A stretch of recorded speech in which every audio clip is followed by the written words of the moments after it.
Move over Gavin Newsom. Politico magazine becoming the latest outlet to declare Michigan Governor Gretchen Whitmer the next leader of the Democrat Party, saying she has a powerful message and seems ready for the next step, but an octogenarian president stands in her way. Former presidential candidate Mike Huckabee joins us now. Mike, always good to talk to you. My question to you, why are all of a sudden are they propping up Gretchen Whitmer? This is not somebody that I would have pegged for the Democrats to run. Yeah, I'm just amazed when they say what a great record. Yeah, she's got a great record. During the pandemic, she went to Florida after telling everybody else they couldn't leave the state of Michigan.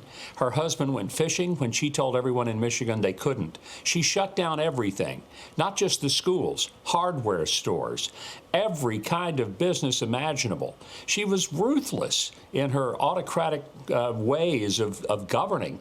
And when somebody says, oh, she's got a great policy, I'm thinking, if that's the best the Democrats have, Republicans are in for a real good year in 2024. Yeah, well, this has now become a media trend. It's not just Politico.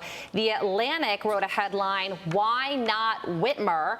And Vanity Fair's headline on this topic, "Why Gretchen Whitmer Has What It Takes for a White House Run."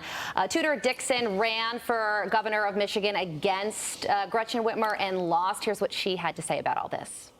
They're all talking about what a great president she would be. So it seems as though they're setting the American people up for this. They're ready to move her into that position. And somehow they just never mention all of the bad things that have happened in the state of Michigan. Like since she took office, the economic outlook of Michigan went from 11 to 36 in the nation. She also said that she could see a situation where Joe Biden is forced not to run, forced to step aside. Do you think that's realistic? Well, I think it may be that there's enough pressure within the Democrat Party from the top to the bottom that tells Joe, you just can't cut it. You just don't have it anymore. You've lost your fastball, if he ever had one. And I think that Democrats are scrambling. They're frantic. They know that they don't have anybody in the bullpen, certainly not Kamala Harris. She's not capable of putting a sentence together without repeating the same word salad words over and over and over again. So RFK is the only thing that's rising at this point. And he's got a message that's connecting with a lot of Democrats, but they're scared to death of him because he is the Republican, or he's the Democrat version of a Republican who wants to fight the deep state and end some of the corruption and the collusion between big business and big government. They don't want him. So it's basically Newsom, Whitmer. So they've got governors who have run people out of their states, chased them away to red states, and they think that's the hope. Well, good luck with that. Yeah, good luck. That's right. Now to this, Trump's fundraising nearly doubled in the second quarter to $35 million. That was despite the indictment. You know, Mike, it seems like every time there's controversy with former President Trump, his base and the wallet, the dollar amount, just continues to go up. What do you think the momentum's going to be like? Do you think it's going to continue on until the election in 2024? Well, I certainly do, especially, Ashley, if they continue to go after him as they do with all of these persecutions in the name of prosecutions.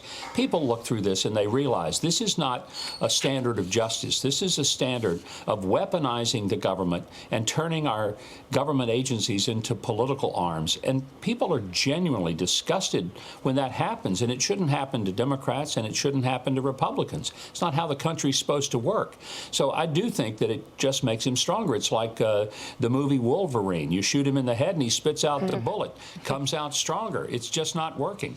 Governor, I want to ask you about a situation that hits close to home. Your daughter, Arkansas Governor Sarah Huckabee Sanders, posted a picture on social media of a cross, a chalk cross that her kids, your grandkids, drew on the driveway of the governor's mansion. There's a group called America's United who's demanding she remove the cross because they're saying it violates the separation of church and state. She's hitting back. In the 20 seconds we have remaining, what is your response to this group, America's United? I love the way my grandkids did a wonderful chalk art. And by the way, they do it on my driveway every time they come to see me. So that really is genuine. And I'm so proud of my daughter just telling these people to go pound sand, or in this case, pound chalk. But what a stupid issue to pick and to take on some little kids who are making chalk art. Everybody ought to say, hey, good job, kiddos. Well, let's take that down in the name of separation. If sidewalk chalk is the biggest scandal that the governor is facing, I think she's doing an okay job. I'm Steve Doocy. I'm Brian Kilmeade. And I'm Ainsley Earhart. And click here to subscribe to the Fox News YouTube page to catch our hottest interviews and most compelling analysis.